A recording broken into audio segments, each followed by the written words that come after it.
Welcome to the Free and Open Mind VCast. I'm Hardy Brooklyn, and I'd like to wish everyone a happy new year. We are celebrating an amazing 2022 and putting 2021 behind us. And to do that, I'm going to cave into peer pressure. And what peer pressure am I going to cave into? My friends. And what am I going to cave into from my friends? Is I'm going to add a segment to my VCast, which is going to be Hardy's Party Seal of Approval. That's products that I have found or people have found for me that are worthy of me letting other people know about and giving the creator of that product some credit for creating it. And we're going to start off with the first product that I got as a gift well over 10 years ago from my lovely wife. And this product is based out of Austria. That's where it's actually made.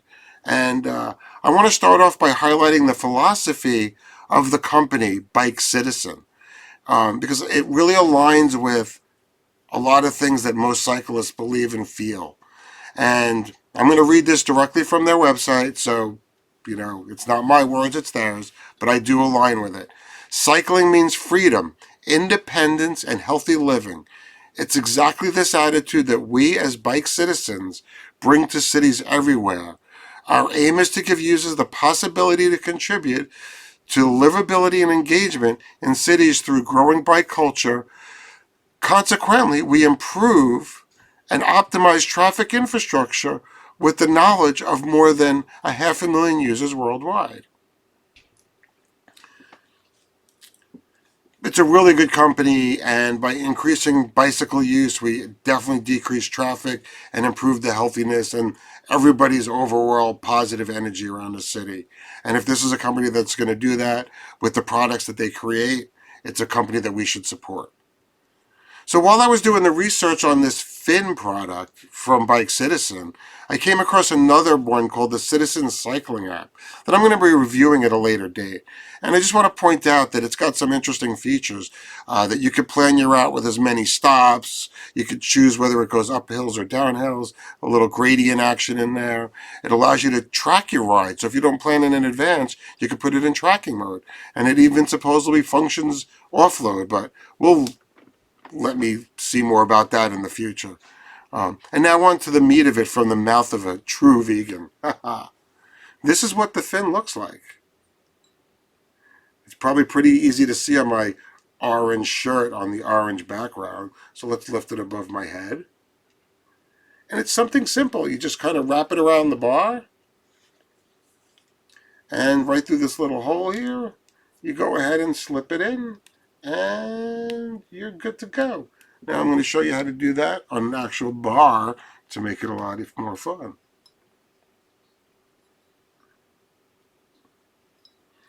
Put it around the back, right through the little hole. Voila. I got my mounting spot. Let's slide it around for a better angle for the phone. I always do the one that goes through first, the top. And then I put my fingers through and pop on the bottom. And voila. I have a nice, sturdy mount on my tripod so that I can move up and down and turn it all around. Yay! And this product is really held up. It's designed for motocross. It's designed for mountain biking. It's designed for road cycling. I've had a excessive number of accidents that these have been on my bike with. Maybe it's their fault. Maybe I was actually down looking at my phone while I was riding is why I crashed. Who knows? But just remember, you should not be looking at your phone while you're riding so you don't crash. But it does hold up to really cold temperatures. It doesn't really matter when it's sitting there baking in the sun on your bike. It doesn't go get all gooey and melt and stick to it. The strength of the silicone, and it comes in lots of colors. So here's a nice bright green one for you to see that looks lovely. And comes in clear, hot pink. And one of the nice things about it is it fits on city bike. So it fits on the bike shares. So now when I jump on a bike share and I don't know where I'm going, or I need a map, or I want to listen to my music, I can literally just go boop, boop, pop it on. 1, 2, 3.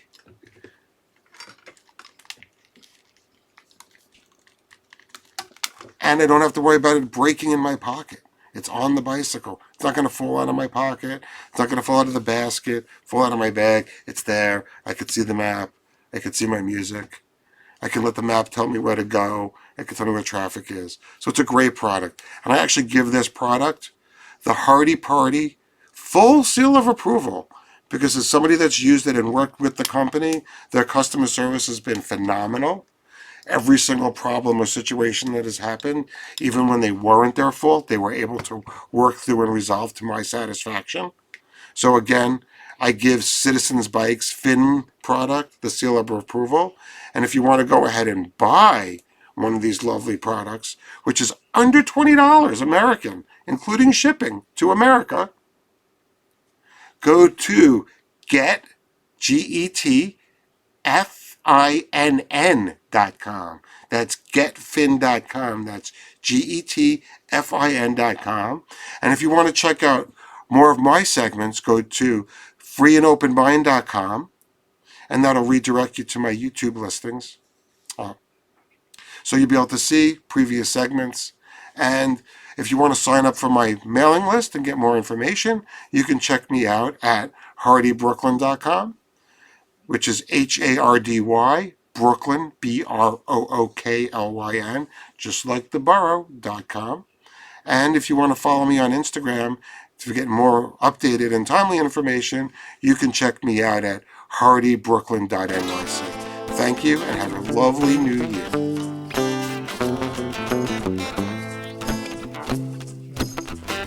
Welcome back to the freeandopenmind.com.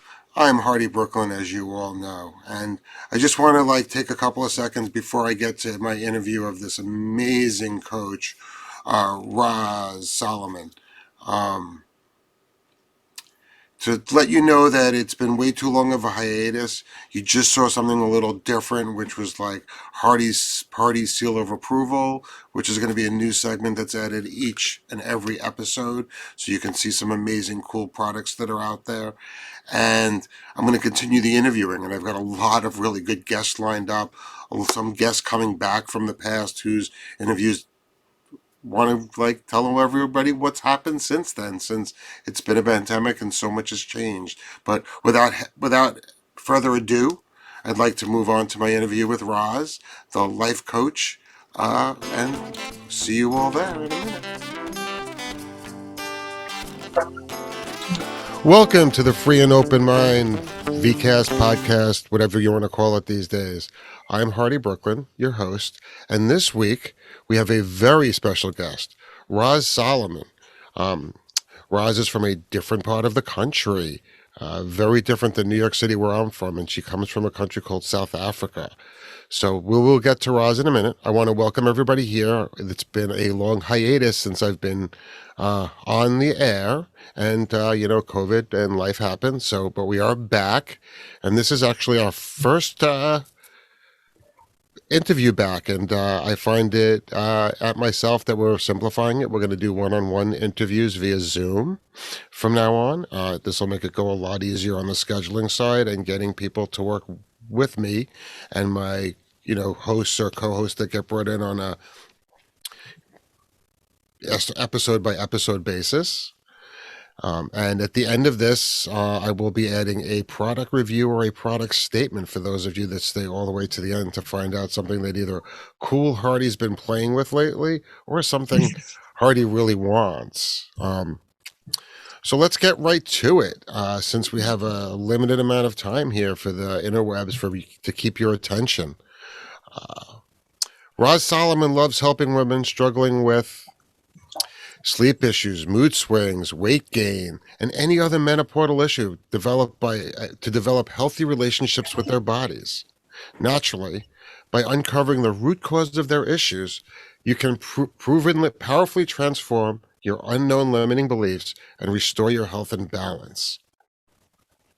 So I'm going to ask Roz. Hi, Roz. Hey there, Heidi. Thank you for having me here. So, Roz, you're not from America, so No. obviously you have a little bit different point of view of what culture goes on. And you're from South Africa, and that's where you were Yes. raised. How do, Born how and do you raised. how do you feel being raised in South Africa has affected your life as a and your path as a coach? Wow. You know, being raised in South Africa, we had a very different, I think, a very different lifestyle and a different way of um, our work to lifestyle. I think we celebrated more and we didn't put the level of stress and strain on ourselves. Americans seem to live to work, and we worked to live. Um, and I think it's brought a different perspective into the way that I approach coaching, the way that I approach people, because I think there's a much more gentle path. And I've always had this intuitive feeling about a more natural, more holistic approach to people, approach to life, that we should look for solutions and not just be taking something that provides a quick fix.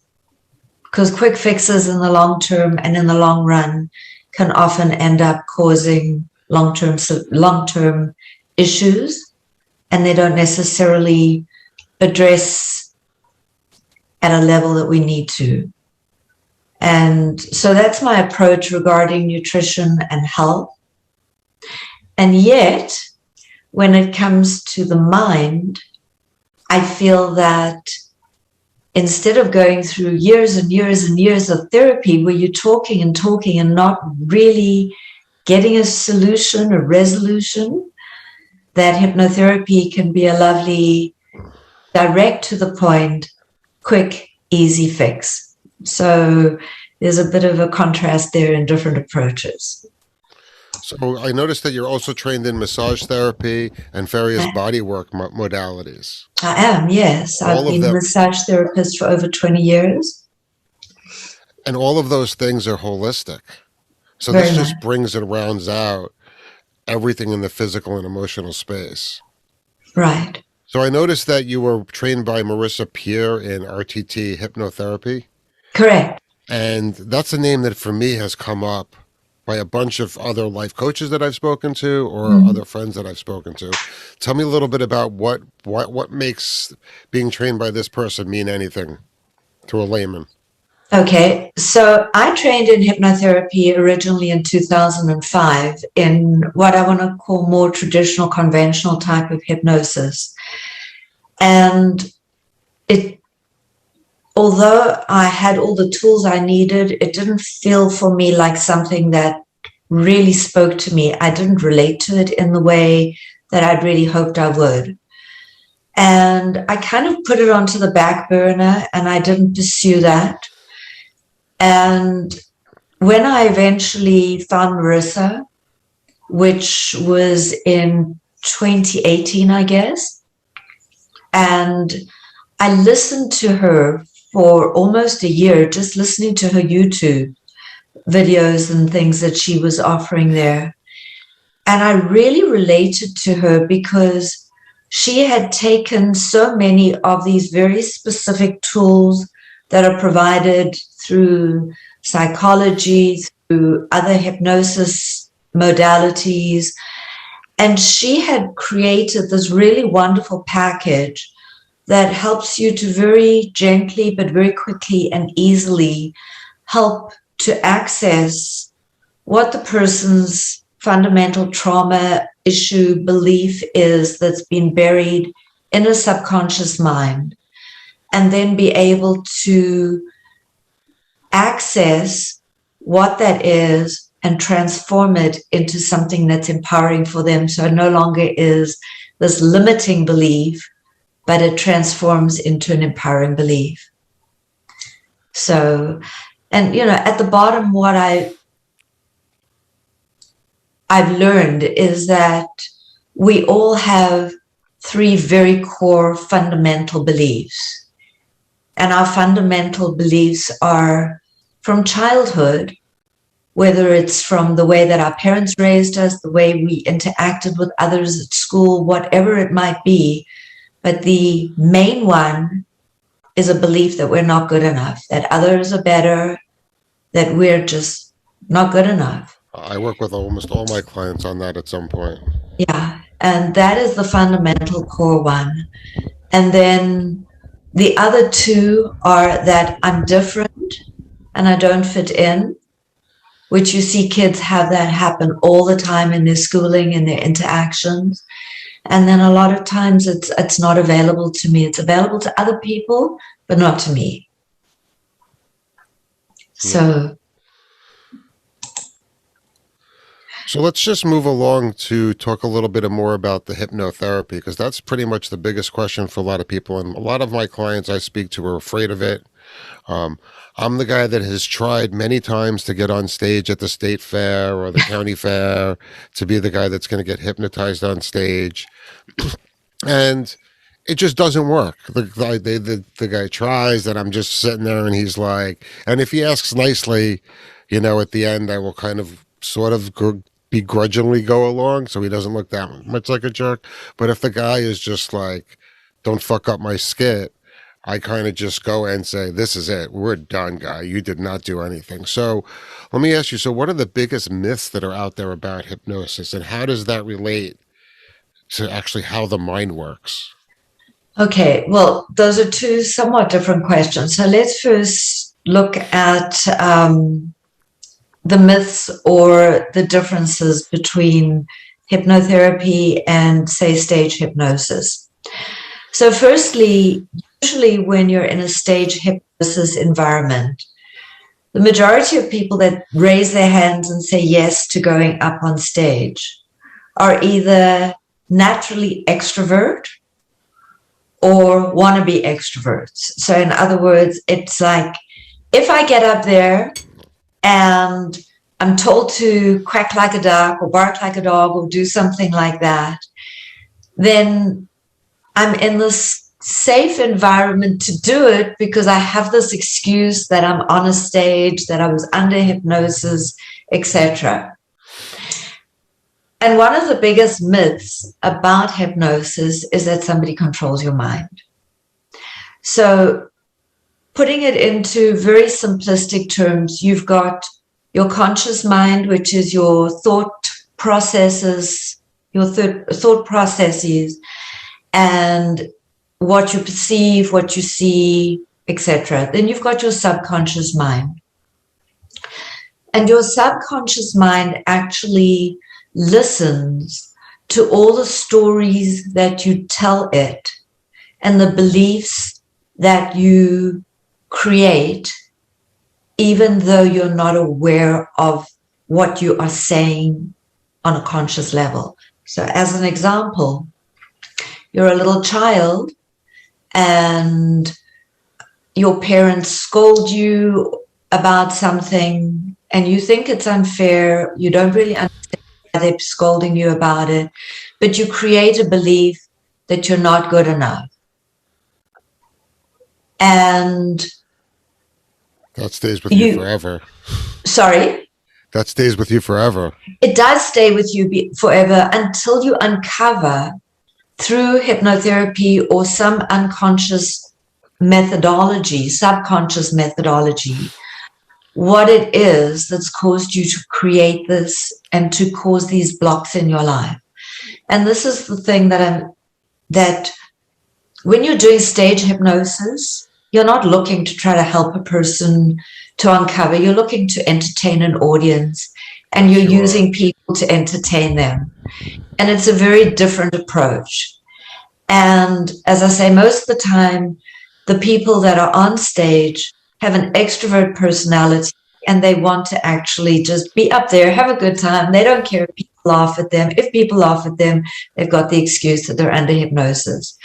But when you're really experiencing hypnosis because you want to heal something in your life, in your body, in your physical, in your psyche, then it's a very different experience. And when you go through that experience, firstly, hypnosis is like being in a very lovely state of relaxation. Right. I've been told that since I do a lot of deep meditation and sound bath meditation, that it would be very easy for me to get into that trance state. Yeah, it should be. It should be. And very often, people who have a fear of being out of control or having someone control them, which is what the belief is with hypnosis, they are the people that very often feel that they have difficulty being hypnotized. Right. I definitely don't have I personally have no problem not being in control based on a lot of the substances that I take. They definitely put me in a state of not being in any sense of control of anything and even be in a subjective state for a lot of them. Well, when you're in that conscious space, that conscious mind, and someone is putting you into a space of relaxation, and you fear that maybe by going into that space that you will be out of control or that someone will have control over you, that is usually where the fear comes in about hypnosis. And so I want to just allay that because, you know, if I had you in hypnosis and I asked you to do something, and I don't know you well, so I have no idea what your moral and ethical boundaries might be, but I presume that like going and hurting somebody or murdering somebody or doing something like that might not fit into your moral or ethical boundaries. I couldn't force you to do something like that. Right. From what I've read, that it is a lot safer to do regular hypnotherapy than do like ayahuasca or mushroom therapy, because when you're under these other types of drugs, whether it be ketamine, and the list goes on, you are morally subjected. And like, I mean, not as much on mushrooms, but on some of these other drugs, the synthetic stuff, you are more subjective to do and break your moral boundaries, like go out and kill someone, which you will not do on hypnotherapy, but you might want to do if you've done too much, Molly and ketamine together. I can only let you advise me on that because I've never done any of those things. It's not doing it. I just literally watched the whole thing on BBC or one of those news channels. Because apparently that's a new problem with everybody going to try to use psychedelics as the quick fix. Uh-huh. They show up at the retreat, they get there, they're not necessarily even getting the drug that they started with. They're now being manipulated by getting some other drug that puts them into the same type of a trance, except it allows them to break their moral value, like have sex with people, kill people, leave their family, transfer their wealth, different kinds of things. And that was the biggest thing that I found was different. Hypnotherapy does not allow that bridge to be broken. Hypnotherapy still protects your core moral values and your core value set. So you're not going to do anything that normally you wouldn't go out and do in a normal day-to-day basis. And it's not even that. It's you're not going to do something that you would do when you're sober. When you're drunk, you'll do things that you will not do on hypnotherapy because it breaks your core value. So you're a little more likely to get yourself in trouble drinking alcohol than doing hypnotherapy, as far as the research that I've done. Correct me if I'm wrong. Well, I don't know that level of drunkenness either to be able to say that I'd go out and do something illegal, immoral. But hypnotherapy. You live in Wichita. What do you know? I live in Arkansas. But I guess I'm close to Wichita, or relatively. We're in the same sort of Midwest states. But no, there's no mind control with hypnosis. And, this is the thing, is that your subconscious mind is actually like the gatekeeper. And so when you're working with the subconscious mind, it actually protects you more when you're in that subconscious space than when you're in a conscious space, which is why for many people who drive on a regular basis, especially when you do familiar trips over and over, or you're on like a long distance trip and you're just on the highway, very often your mind will just kind of zone out and you'll just have all other things going on there. And suddenly you'll sort of jar back, almost like coming back into your body, and you'll be like, oh my gosh, where have I been for the last 10, 15 minutes or whatever? And it's because your subconscious mind has got you. It's at the wheel, it's aware of everything that's going on, and it lets your conscious mind just take a break from all the distractions and disturbances that are going on in your life. So it keeps you safe. So you also do a lot of work with people on their weight. And one of the things that I found really interesting, that you happen to have a favorite quote. And it's, when diet is wrong, medicine is of no use. When diet is correct, medicine is of no need. And it's an ancient proverb. I love it personally because I am one that has gone through a very big diet transition in his life. I used to drink excessively. I used to drink coffee. I used to have sugar. I used to have a lot of pie. I used to have a lot of cookies. I used to have a lot of, but I ate really healthy though compared to the average American. You know, I ate 3 meals a day. I always had my proteins. I always had my salads. They had a lot of salad dressing on them. Sometimes they had chocolate chips in them. You know, they were very creative. And then, Okay. I had a medical revelation. And I was given a choice that I can either live a life a certain way, which had a lot of limiting things to it, or I can change my diet and become a non-processed organic food, no wheat, no dairy, no sugar diet. Well, I think that's excellent to be able to transfer into that type of eating, because I was 16 years old when I became vegetarian, and I became vegetarian initially for humane purposes. I didn't want to eat animals, and I kind of got really conscious about what I was putting in my body from an animal point of view. But then I started exploring different lifestyles and dietary styles and things like that. And I've done a lot of research about different types of eating. And in fact, as part of what I coach on with the weight, is helping people to transform and to eliminate a lot of the unnecessaries from their diet. And a lot of people are not aware of the way that our crops are raised and the quality of the soil that we have, or the lack of quality of the soil. So our nutrients in our soil are very lacking. And that doesn't necessarily improve with organic foods unless you've got a really good farmer who tends to the quality of the soil. It's not just about not having pesticides, although that's a huge thing. It's not just about not using corn and wheat and things that have glyphosates like crop soy. rotation. Sorry? Yeah, crop rotation. Absolutely. There's so much that goes into it.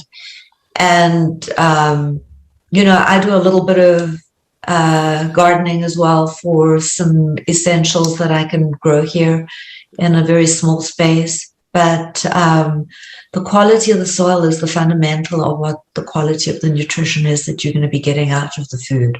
And let me tell you, a tomato from a farm that does crop rotation compared to one that doesn't, they taste completely different. One flashes me back to when I was a little kid.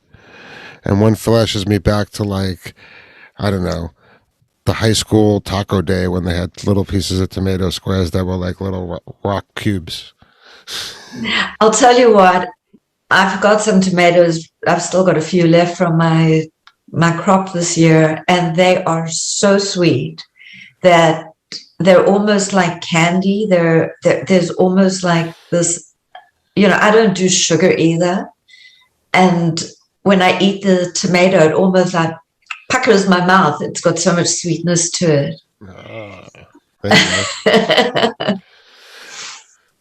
So how does the diet?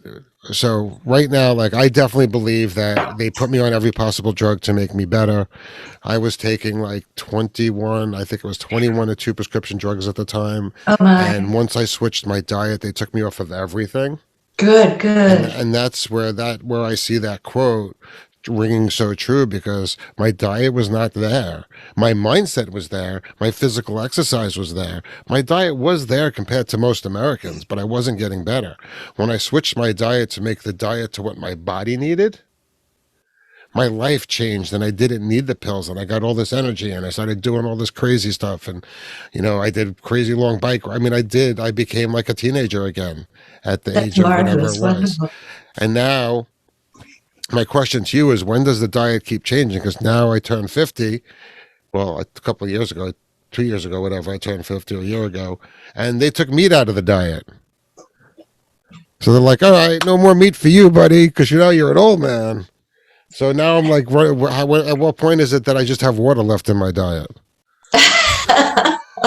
Like in about 5 years' time, Hardy, you've got a little time.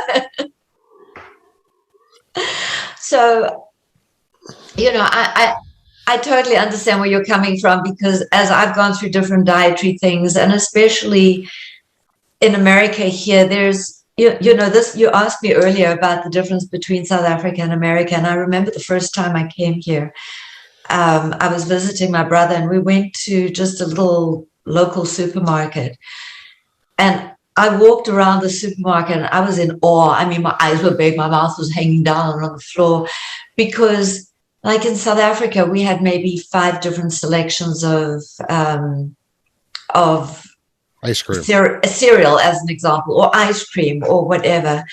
And here you had like 25 or 35. It was just like, oh my gosh, it almost felt like being in a Disneyland, being in a supermarket in America. But what I really quickly came to realize when I moved here is that the quality of the food was so bad. And it was all factory processed chemical stuff that just tasted nice, but had no nutritional value. And if anything, was actually harmful. And, you talk about quotes. I mean, go back to Hippocrates, let food be your medicine and let medicine be your food. That is the basic fundamental. So when we look at eating something, before you put it in your mouth, ask, how is it going to serve you? How's it going to nourish you? What's it going to provide you with besides maybe just an instant satisfaction, instant gratification, and a flavor that feels good? Because, it's not just the food that we're eating that is causing obesity, but because of the quality of food that we are eating that is so depleted in nutrition, people are actually starving. Yep. So they are eating constantly to try to become satiated because they're not getting the nutrients. So when I look at a diet for someone, I look at something that is nutritionally whole, nutritionally balanced. And that doesn't mean that I experiment with myself before I give anyone suggestions or advice. And I know that everybody's body is different. But for me, I tried a keto diet and I'm like, how on earth can anyone put that much fat into your body and A, feel healthy and B, feel good? Sorry, but it was pretty gross. And I mean, I was trying cream, like whole cream. I was trying coconut oil and avocados and nuts, and I was cooking with nuts and baking with nuts and I still bake with nuts because I think it's so much better than using flours. But I just found the whole keto premise. I personally think it's really not a good source of, not a good diet. And the reason I say that is I think it puts a lot of burden on your liver. And I think having fruit in your diet, I think we need to eat from the garden. If you go back to the basic premise, even not that I'm a Bible believer in that sense, but look at the fundamental message of a Garden of Eden. What is it? It's an abundant garden. Eat from the garden. We were created by, I believe, a higher power, and that everything we needed was put onto the earth. And if you look at the people that came prior to the cavemen or whatever they came prior to people who learned how to hunt and cook. There was a society of people that grazed. And I think grazing is a good thing, have fruits, have vegetables. You don't need tons of protein. There's so much available in good foods and good nutrition. Well, Nuts. there's a lot of protein in a lot of things that are not meat. Like I don't eat meat and I get a lot of protein, and I don't eat dairy and I get enough protein. I mean, Yeah. when I'm working out, I take supplements, but most of the time I don't take supplemental protein unless I'm trying to build mass. Unless you're doing a huge amount of physical powerlifting type exercise, Right. I don't think that we need a lot more protein than what you can get from fruits, vegetables, nuts, beans, legumes, things like that. And if you stay with that kind of diet, your body can be healthy. I remember going back to I want to say it was around the late 70s, reading a book called Fit for Life. And, the essence of the book was about combining your foods for digestion. And that was a pretty novel concept in those days. And I followed that protocol for, I want to say 10 plus years, using a food combining strategy. So I would eat like carbohydrates with fat. So like if I had, say, some toast or something like that with avocado, good, but I wouldn't eat like an egg on toast because I wouldn't combine protein with carbohydrate or protein with fat. And I lived with that lifestyle where I, in essence, ultimately shifted out most animal protein. I did a little bit of dairy, I did a little bit of cheese, a little bit of an occasional egg. And for the most part, it was just a vegetarian diet. And to be honest, that's one of the things that I found, that when I switched my diet, I find that when I do try to when I do eat healthy and when I do travel, because I've traveled all over the world, and Nice. having some beans from like Goya do not fill me up the same way that beans from like the local place in Cuba or New Zealand do. It's a very different body energy feeling when I have Mm-hmm. the same exact type of bean. So just be conscious that when you're making these purchases and you're choosing what to eat, you've really got to look at the full supply chain, like where the farm is, who's growing it, are they bleaching it, what are they doing to that actual Yeah. food before you put it in your mouth, because it is very different. The amount of energy you get. I had two different lentil soups that were basically the same lentil soup. One was made out of this country in a place that did regular crop rotation, didn't use a lot of pesticides, and the other one was made here. And the physical texture and taste was so different to those foods. So I do tell you that if you're going to try to go down this route, please do the homework on where the food is coming from, and to make sure that it's not like, how do I put it? The Costco grapefruit that has no flavor and no taste compared to the normal grapefruit. It's a Yeah. great example. Um, so we're getting to just around a half hour, and I find it really interesting how all of this is connected. You just bounced off the screen. How all of this is connected, and how you can utilize hypnotherapy to help people get out of those bad habits. If they fundamentally want to, they have to Yes. fundamentally want to make the Yes. change. They You're do. not They going to do. make a change that you don't want. It's just not No. going to happen. As No. some Not at as all. as somebody that's a life coach and has been working with people on coaching and consulting for over 30 years, unless somebody wants to make a change, there's no way they're going to make the change. The need for change has to outweigh the need for the status quo, or you're just going to stay where you are. People don't like to be told what to do, but if they're interested, they're open to learning how to do. And they have to be open to, and they have to be interested. They can't be Yes, told to be there in front of you or to make this change. absolutely.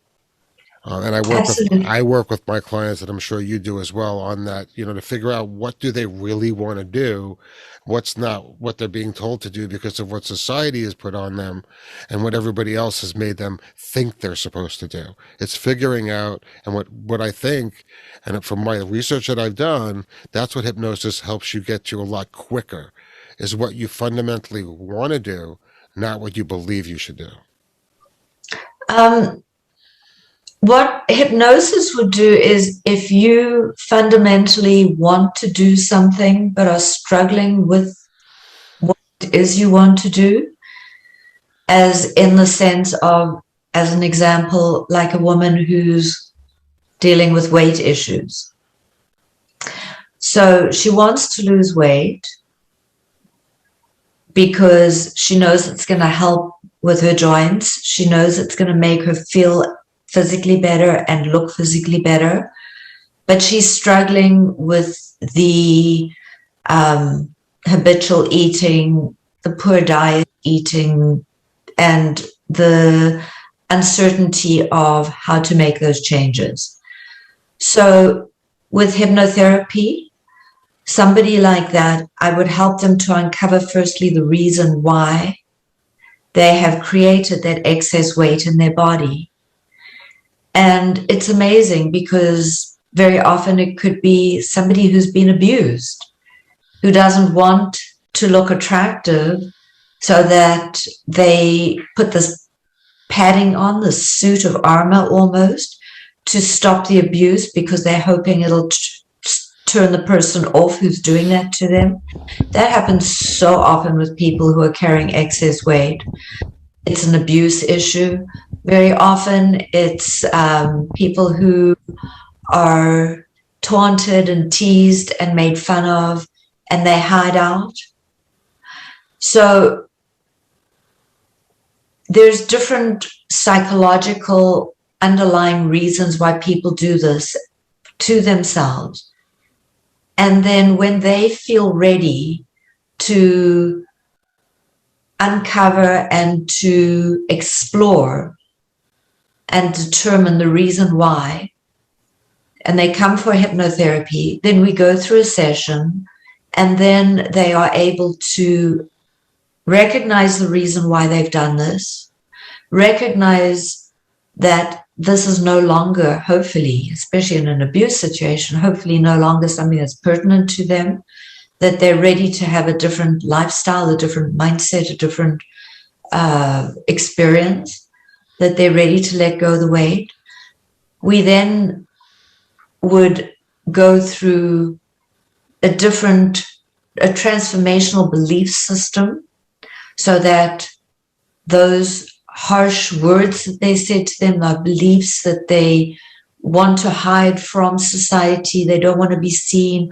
Whatever their fundamental reason for putting on the weight can be transformed into an awareness, a readiness, a preparation for their new lifestyle.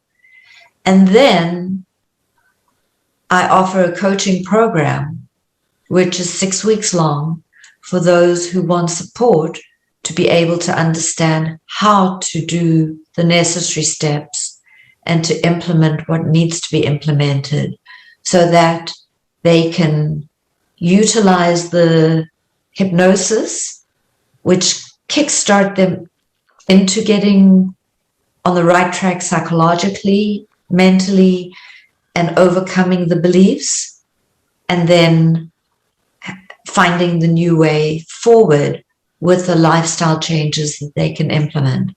And it's not just for them, because it impacts their families, and so it's wonderful from that perspective.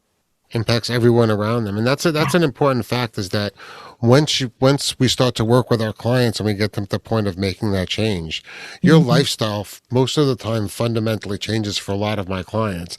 They have a lot of less stress, they see things clearer. A lot of times you end up Yes. changing your career, you change Mhm. what friends you have around you. The changes are limitless, and you've just got to be conscious that a lot of the time it's not going to be always what you expected, and you want to have a support system there. It's very Definitely. important to you that no matter what you're doing in life, that you have a support system there. And that's why we as coaches are out there, and that's what we work to, and we practice, and we get multiple trainings, and we're always working to improve ourselves by having conversations like this. Definitely. No, we're almost to the end, and I don't know if we want to go through any demo or if you want to do any part of the process so we can see what they look like, or see what maybe the questions look like as far as the intake. I don't know what your comfort level is of doing any of that on video, but we have a couple of minutes left, and I don't know if you want to do anything just to have them have a not hypnotize me, because that's not going to happen in this amount of time and it's not appropriate. But is there any type of the process that you think would help them overcome the fear of just making that first step to start? Um, well, firstly, I wanted to just give you a little overview. When somebody is interested in having some hypnosis with me or learning how it might help them, then I usually have them book a Calendly call with me so we can have a one-on-one. And I would have them in the Calendly actually tell me what it is that they are wanting to get out of the session. And then we can talk deeper about that during an exploratory call. And What then is what is that? So what does that call look like? it would be about a 25-minute long call. They would have completed what is going on a little survey of what's going on in their life and what they're wanting to, what they're struggling with, what they're wanting different to be in their life, and um, what their life would look like if that wasn't presenting for them. And I always like to ask a magic wand question, like if I could wave a magic wand and this was no longer impacting your life, what would your life be like? Because I think it's really important to be able to visualize and to really get a sense that even though I'm stuck here, there's this potential over here. So to have that goal, that vision, that dream of what is possible, because it is possible. So do you think the people? So I think when I tell my clients, I never try to use the word stuck. I try to say that they're not ready to make the change, or they don't have all the tools they need or the information they need to move forward. And I think that this is again Mm-hmm. another tool that's helping them make those, getting that information they need to move forward. I So think then that's what? a great point. Yeah. So then after that, what else happens? So if they feel that hypnosis is something that they'd like to do, then there'd be a documentation I'd send and they would fill that out and return that to me. And I always prepare a very specific script for the person that I'm working with. So I work very specifically with what it is you're wanting to work through and the outcome you're wanting.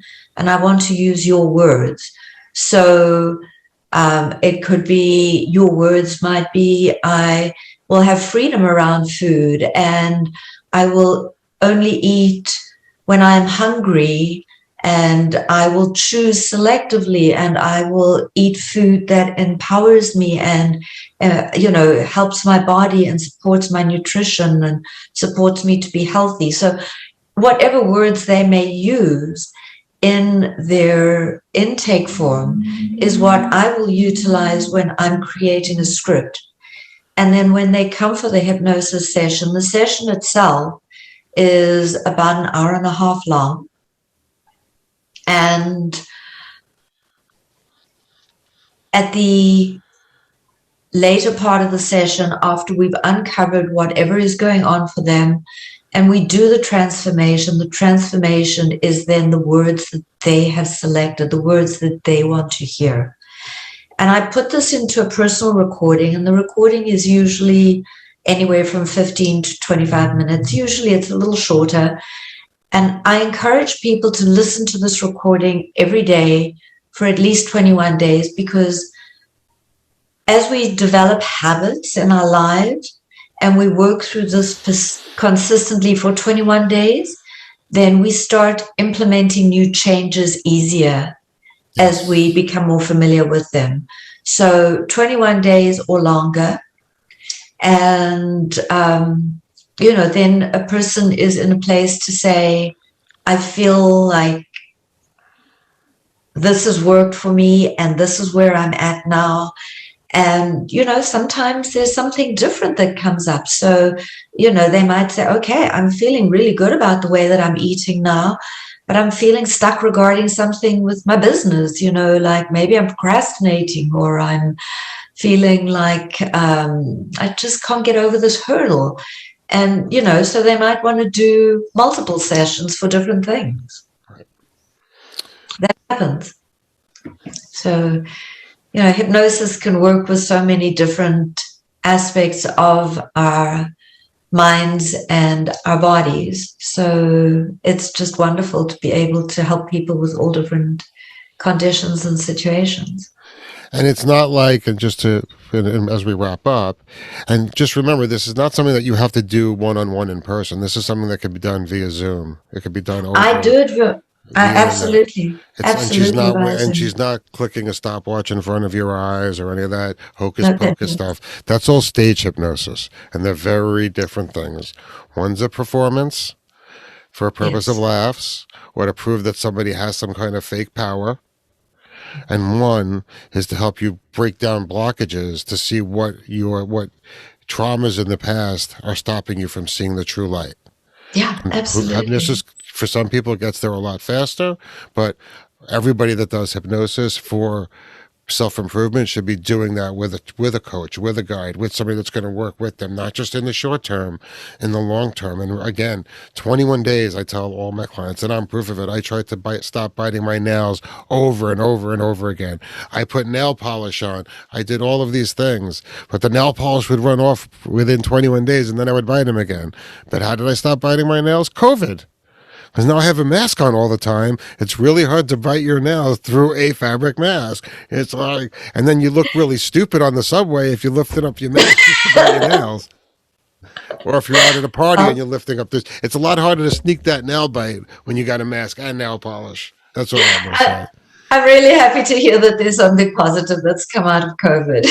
Oh, there's a lot of positive things that have come out of COVID, for me at least. A lot of positive things. Well, I can tell you that I did stop biting my nails after, about 50 something years from hypnosis. So it works with habits, it works with addictions, just so many different things. So, So I'm gonna put Roz's contact and her calendar information will be in the show notes for you guys to find out. If you are hearing this on a audio only broadcast, you can check us out at freeandopenmind.com. That's www.freeandopenmind.com. That'll redirect you to a page where you can see the YouTube version, to get the video version if you are on a audio only platform in today's day and age. The transcript will also be in the show notes if the platform that you're on allows it. And I hope to have this up. This is the second week in December. I hope to have this up before the new year. Again, Roz's contact will be in the show notes. Again, this is Hardy Brooklyn with the Free and Open Mind. Until next time, thank you very much. Thank you so much, Hardy.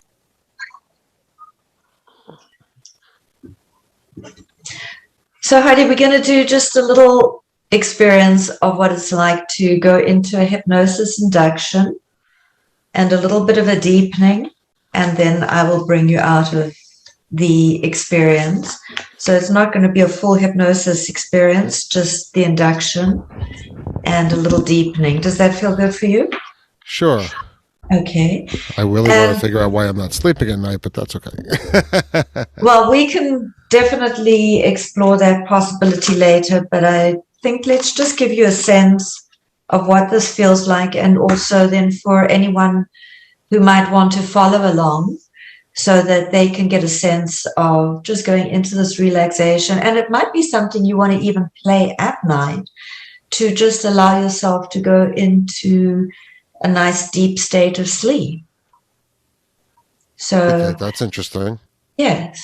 So I'm going to encourage you, if you feel comfortable, to take off your glasses just so you can really let go, be relaxed.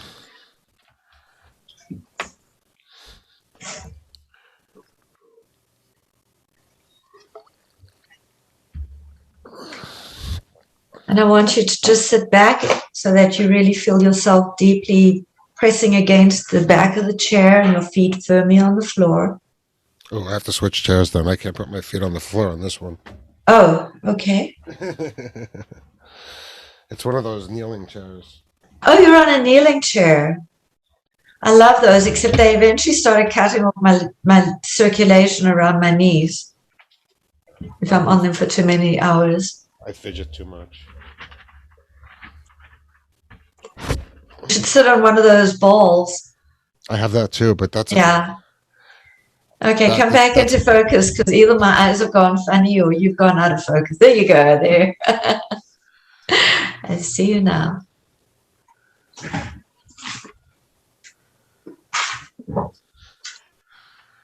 Okay. So get yourself comfortable. Feels weird with the back. Say that again. Having a back feels weird. Oh, well, just relax into it. Just imagine that you're lying down on your bed and that you've got the mattress pressing into your back. And just feel yourself really comfortable with your hands and your feet slightly apart from each other. Take a few deep cleansing breaths in and out. As you breathe out, just release it with a little bit of a sigh. And with each exhale, just release any thoughts from your days or reminders from the future. You are here in this moment, your mind, your body, and spirit. This is your time. Just be comfortable and relax completely. And trust that in moving forward, you are aligned with your highest good and your deepest well-being. You are allowing yourself to tap into the energy of total and complete relaxation. Set your intention to let go of anything around you. Just focus on the core of your being. And using the power of your intention, allow yourself to sink deeper and deeper and deeper into this healing space of trust and surrender. And I'm going to ask you to take a journey with me, and all you have to do is follow along with my voice. And as you do, allow pictures and images to form in your mind. Let yourself be present and very relaxed. And now, I want you to take a deep, slow breath in, keeping your chin level. Open your eyelids and roll your eyes up as if you're trying to look into your eyebrows. You could even fix your eyes on a real or imagined spot overhead on the ceiling. And for a few seconds, just keep your eyes glued to that spot. And you might feel a fluttering in your eyelids. And that's beautiful, because that's rapid eye movement. That means that you're allowing yourself to drift into a space of very deep relaxation. And it might even feel as if your eyes are straining a little. And now, keeping your eyes in that same position, just allow the lids to close. And just feel that fluttering in your eyes. allowing you to drift into a deep, beautiful space of relaxation and focused concentration. And just keep breathing in and out. And as your eyelids are closed, you can feel the muscles and nerves becoming heavy and droopy and drowsy. And your eyelids feel as if they've been glued shut, sealed shut, locked together. And if you tried to even open your eyes, they'd feel so heavy, as if they are glued shut, sealed shut, and locked together. But it just feels like too much effort. And now just let your eyes relax. Forget all about the position of your eyes. And just allow calm, drifting, floating feeling to develop throughout your entire body.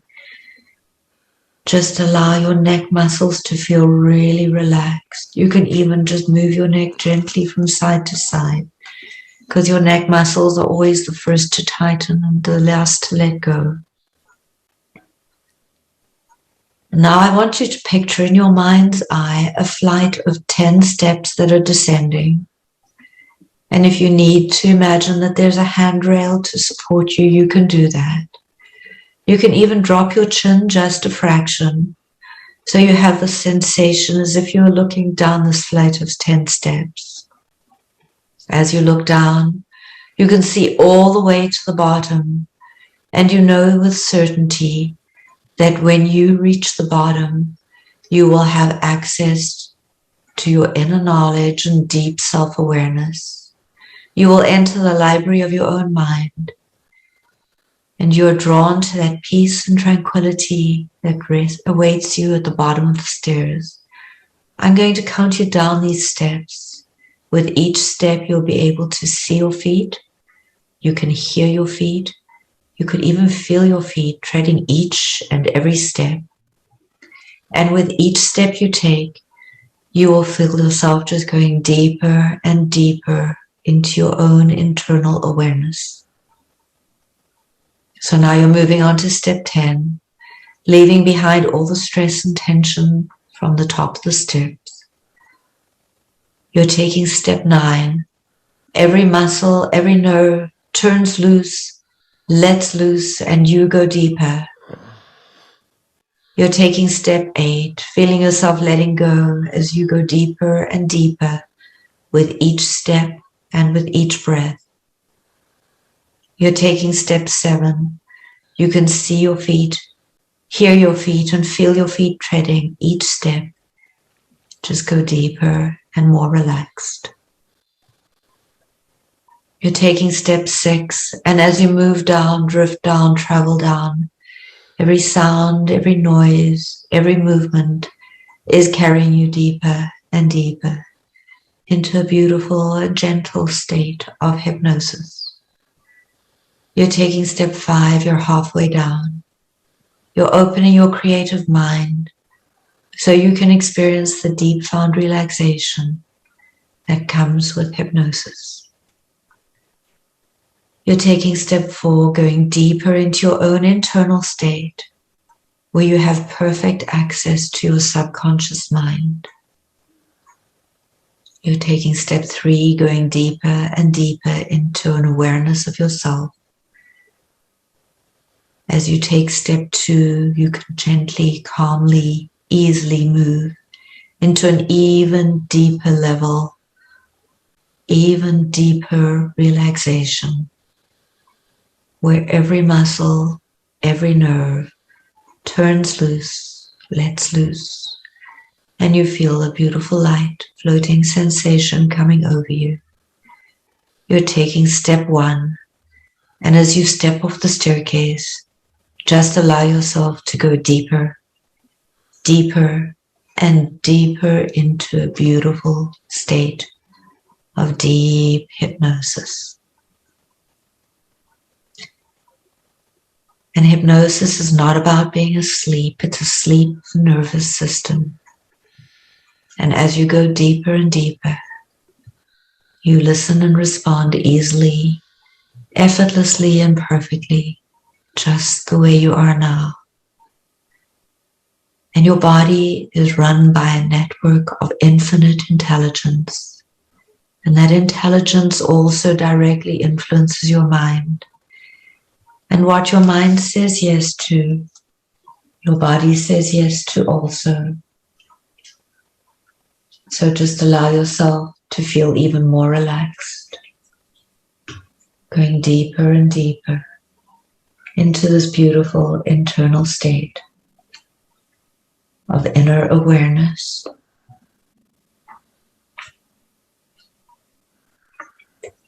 Just breathing, relaxing, allowing yourself to just float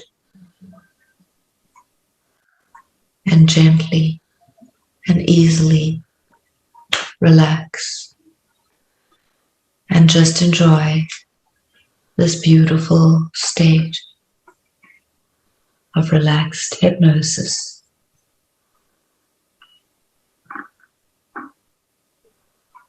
And if you're listening to this recording at night, you can just drift into the most beautiful, deep, relaxing sleep. Just allowing yourself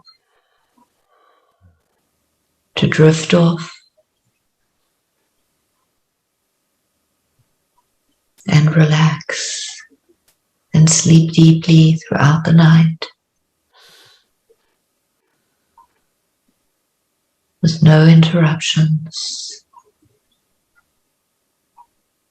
Just peaceful, deep, beautiful sleep, just like you experienced when you were a little baby and you could fall asleep anywhere that you were.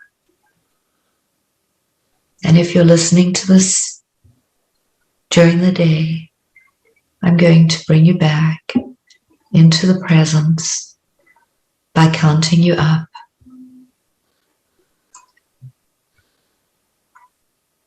So 1, feel yourself starting to get in touch with your body. Wiggle your fingers, wiggle your toes. 2, take a deep breath in, bring yourself back into the present. 3, allow yourself to take a deep breath in. Fill up your lungs, open your eyes, and gently return to have a beautiful day. Go on with what you need to. So for me, the same thing happens when I do like a sound bath meditation. My body just starts randomly twitching. I noticed that. Yeah, that's when I get into like meditation state. Like when the first time it happened I did a deep sound bath, and I was literally laying on the floor, and I started like kicking the crap out of the person next to them, and I didn't even realize I was doing it. Interesting. Well, you know, when you're asleep, you're not lying completely still. You twitch and you have micro movements. I have macro movements though. Like I just took a sleep test, and they said I kicked the wall on either side of the bed. Oh, wow. Yeah. I have restless sleep, they call it.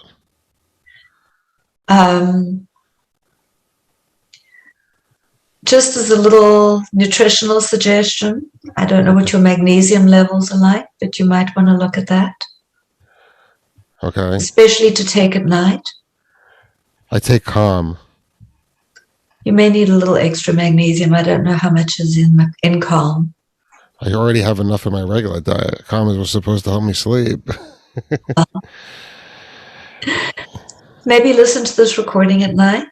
See if it helps you to just... But the twitching can often be a lack of magnesium in your body. Okay. And we'll speak I've checked them. I've checked that. I've checked potassium, magnesium. I take like these salt baths a couple of times a week that have that in it. You know, I have a banana every day. So I try. Well, maybe you need more potatoes, and I don't know. Yeah.